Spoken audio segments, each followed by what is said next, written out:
চট্টগ্রামের লালদীঘির মাঠে চলছে ১১৭তম ঐতিহাসিক জব্বারের বলি খেলা। সেখানে আছেন সহকর্মী শফিকুল আলম। সরাসরি যাচ্ছি তার কাছে।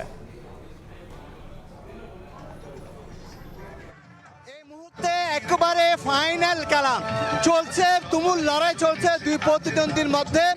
গতবারে চ্যাম্পিয়ন এবং রানার্স আপ রাশেদ বলি এবং বাঘা শরীফ দুইজনেই কিন্তু কুমিল্লার দুই বলির মধ্যে কিন্তু এখন ফাইনাল খেলা চলছে। কিছুক্ষণ খেলা চলার পর কিন্তু এখন তারা একটু কৌশল নিচে এখন আমরা দেখতে পাচ্ছি। আবারও কিন্তু তারা সেই কুস্তি খেলায় বলি খেলায় অংশ নিয়েছেন। এখন 20 মিনিট ধরে এই দুই বলির মধ্যে চলছে ফাইনাল খেলা। এখান থেকেই যে জয়ী হবে সে ফাইনাল হবে, সেই চ্যাম্পিয়ন হবে। গতবারে কিন্তু এই দুই বলি ফাইনাল খেলা অংশ নিয়েছিলেন, কিন্তু বাঘা শরীফ গতবার জয়ী হয়েছিলেন। দুজনের বাড়ি কুমিল্লা। জানিয়ে রাখি, এই যে মঞ্চ বালি আর বাঁশ দিয়ে মঞ্চ তৈরি করা হয়েছে, এটি 6 ফুটের একটি মঞ্চ এবং এখানে 108 জন বলি কিন্তু লড়াই করছেন।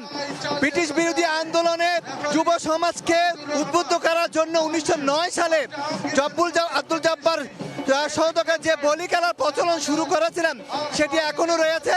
এটি কোনো বলি খেলা না, এটি হচ্ছে পরাধীনতার শৃঙ্খল ভাঙার এবং শৃঙ্খল ভেঙে মানসিক ও শারীরিকভাবে তরুণ সমাজকে উদ্বুদ্ধ করা সে লড়াই প্রতি বছরকে চট্টগ্রামের এই লালদীঘির মাঠে হয়ে থাকে।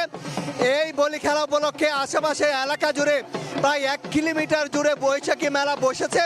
দূর দূরান্ত থেকে, বিশেষ করে চট্টগ্রাম বিভাগের যে জেলাগুলো রয়েছে, তিন পার্বত্য জেলা রাঙ্গামাটি, খাগড়াছড়ি এবং কক্সবাজার, নোয়াখালী জেলা এবং কুমিল্লা লক্ষ্মীপুর জেলা থেকে কিন্তু এখানে দূর দূরান্ত থেকে মানুষ এসেছে। লাখো মানুষের সমাগম হয়েছে এই বলি খেলায় লেখার জন্য। কিন্তু উৎসুক জনতার ভিড় আমরা দুপুর 2টা থেকে এখানে দেখতে পেয়েছি। লাখো জনতার ভিড় এখানে 1 কিলোমিটার এলাকা জুড়ে কিন্তু মানুষের উৎসুক জনতার ভিড়। বিভিন্ন গাছ, ভবন এবং বিভিন্ন ভবনের উপরে উঠে কিন্তু খেলা দেখার জন্য মানুষ অংশ নিয়েছেন ও মানুষ এসেছেন। এবং আমরা কিছুক্ষণ পরে আসলে জানতে পারবো আজকের এই ফাইনাল খেলার চ্যাম্পিয়ন কে হচ্ছে। গতবারের যে সুদ আসলে শাহেদ বলি নিতে পারছেন কিনা, কারণ গতবার শাহেদ বলিকে হারিয়ে এ বাঘা শরীফ যে সবুজ প্যান্ট পরেছেন সেই জয়ী হয়েছিলেন এবং লাল প্যান্ট যে পরেছে সেই পরাজিত হয়েছে। এবার হয়তো সে সবুজ এবং দেখার বিষয় আসলে কে জয়ী হচ্ছে।